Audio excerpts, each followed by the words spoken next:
Cessez-le-feu entre les États-Unis et l'Iran, une annonce de dernière minute qui pourrait tout changer. À quelques heures d'une possible escalade majeure, Donald Trump annonce soudainement une pause. 2 semaines seulement pour éviter le pire. Officiellement, c'est une ouverture vers la paix, une tentative de désescalade dans une région déjà sous tension. Mais en réalité, tout le monde ne voit pas les choses de la même manière. Pendant que certains parlent d'une décision stratégique, d'autres évoquent déjà une reculade, voire une capitulation. Alors que cache vraiment ce cessez-le-feu, une manœuvre diplomatique intelligente ou un rapport de force qui a basculé dans l'ombre? Car derrière les déclarations officielles se joue un jeu beaucoup plus complexe.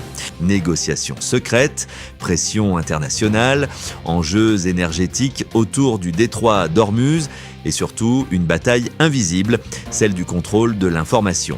Dans cette vidéo, on va démêler le vrai du faux, comprendre ce qui se passe réellement et surtout pourquoi cette situation est bien plus importante qu'elle n'en a l'air. Reste jusqu'à la fin, parce que la vraie question n'est pas seulement ce qui s'est passé, mais ce que certains veulent que tu crois. Pour comprendre ce qui se passe, il faut d'abord revenir aux faits. Tout commence avec une annonce officielle. Un cessez-le-feu temporaire entre les États-Unis et l'Iran. Une pause de 2 semaines, présentée comme une opportunité pour ouvrir des négociations. Derrière cette décision, un acteur clé, le Pakistan, qui joue un rôle de médiateur dans les discussions. L'un des points centraux de ces échanges, c'est le contrôle et la sécurité du détroit d'Ormuz, un passage stratégique par lequel transite une grande partie du pétrole mondial. Autrement dit, un point névralgique pour l'économie globale. Mais attention, cessez-le-feu ne veut pas dire paix. Sur le terrain, les tensions restent élevées, des menaces ont été échangées, des opérations militaires ont déjà eu lieu. Ce que nous voyons ici, ce n'est pas la fin d'un conflit, c'est une pause dans un rapport de force. Et si tu veux comprendre ce genre de situation complexe, abonne-toi maintenant et laisse un like parce qu'ici, on ne se contente pas des titres, on décrypte vraiment l'actualité. Mais là où tout devient intéressant, c'est dans la manière dont cette situation est racontée, car aujourd'hui, 2 versions totalement opposées circulent. Première version, celle d'une capitulation. Selon certains analystes, Donald Trump aurait cédé face aux exigences iraniennes, acceptant des conditions jugées auparavant inacceptables. Dans cette lecture, l'Iran sort renforcé et les États-Unis apparaissent en position de faiblesse. Mais il existe une deuxième version, une version beaucoup plus stratégique.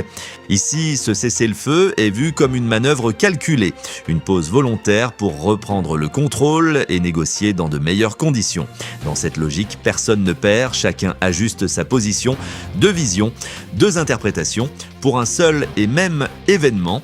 Et c'est là que ça devient dangereux.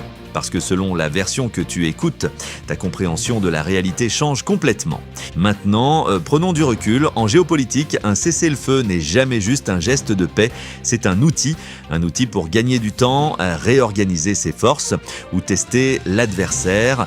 Dans ce type de situation, la question n'est pas qui a gagné, mais plutôt qui évite de perdre. Parce que dans un conflit entre grandes puissances, la victoire absolue est rare. Ce que l'on cherche, c'est un équilibre. Un équilibre fragile où chaque décision est calculée. Et pendant que ces décisions se prennent en coulisses, un autre combat se joue, beaucoup plus discret, celui de l'information. Chaque camp construit son récit, chaque camp parle de victoire et les médias, les réseaux, les analystes amplifient ces narratifs. Résultat, ce que tu vois n'est jamais toute la réalité, c'est une version, un angle, une interprétation. Alors que peut-il se passer maintenant ? 3 scénarios sont possibles. Premier scénario, les négociations aboutissent et un accord plus stable voit le jour. Deuxième scénario, les discussions échouent et les tensions reprennent, parfois encore plus fortes.